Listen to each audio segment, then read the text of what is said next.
It's quiet. Too quiet. The kind of silence that means something is very wrong. In the rare instance that it hasn't already, you better believe disaster is waiting right around the corner.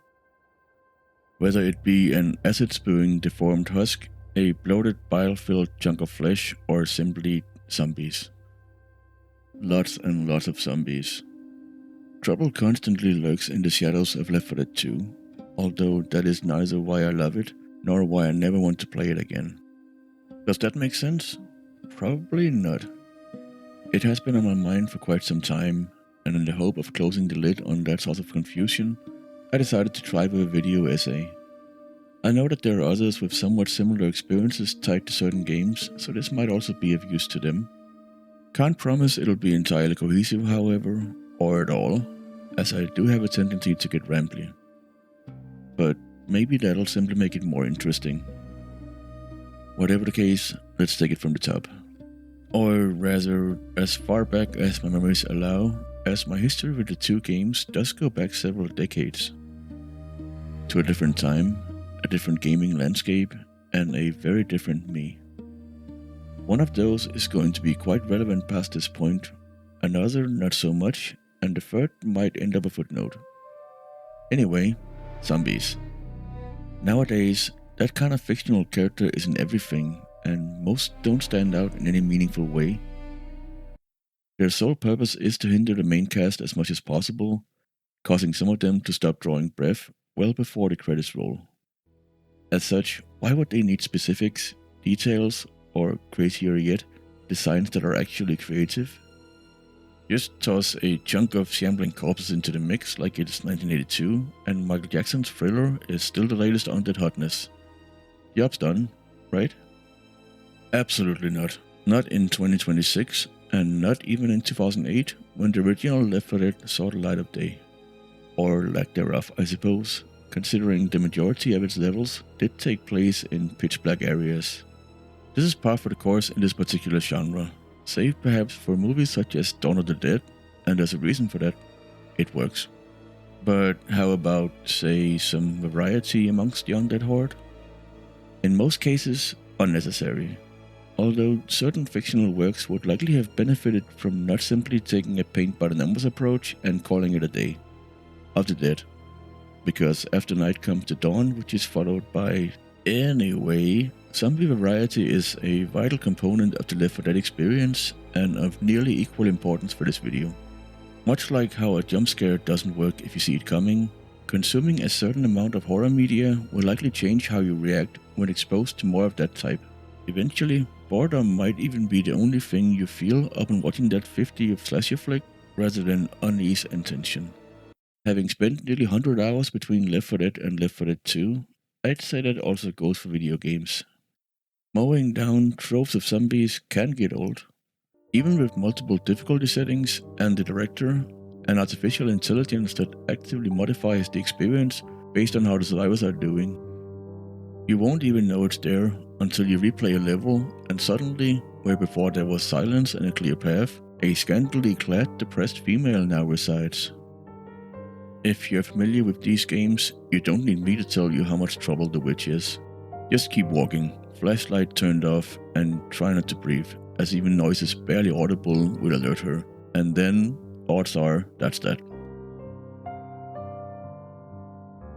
In a similar vein, that acid-spewing creature I mentioned earlier, that'd be the Spitter, and here's the Boomer. Notice how they all get a D prefix? These are what brings variety to the Left 4 Dead universe, and if the director is having a bad day, that lot is guaranteed to be the bane of a survivor's existence. I'd argue that's fine, however, as they do serve a purpose, which is to create tension and unease. But while acid will melt health bars and Boomer Bile does ring the food bell for zombies, those are more or less stationary effects, and by extension somewhat avoidable. Not quite so with the Smoker. A vile creature capable of dragging survivors across great distances with an impossibly long tongue, leaving the victim helpless until the coughing zombie is dealt with. Every second spent ensnared also moves the victim closer to death, and they can only be brought back from the brink so many times before the lights go out. These and a couple of other unique zombies make up the so-called Special Infected, and they are the bane of my existence whenever I fire up Left 4 Dead 2. But what exactly makes them so troublesome now, as me during the 2010s clearly struggled much less than me after 2020s? Could it be that I have gotten old? That my reflexes have dulled? No way. I'm only in my 40s and my aim remains as steady as ever. Unless I have a high ping, which is an excuse I will use at every opportunity. By which I mean that latency above my own age is the cause whenever I am even a slight burden to my team. Because it couldn't possibly be that I'm bad at the game. That's just crazy talk. Anyway, enough beating around the bush. Let's set it ablaze and get to the point. Why I love Left 4 Dead 2 and yet never want to play it again. Not by my lonesome, not in co-op, not in versus, and even less so in like scavenge or realism. I have dabbled in each and every mode, some more than others, and while there were standouts and great times were had, that's just it. Past tense. Something has changed, and while the game itself has been updated a fair chunk, including the addition of levels from its precursor, I'd be lying if I claimed that was the cause. No, I am the reason for wanting to distance myself entirely from Left 4 Dead 2, rather than any modifications to its code or visual design. Letting go of a game is something I struggle with in general, and not just a little either, especially when it's one that I don't actually dislike.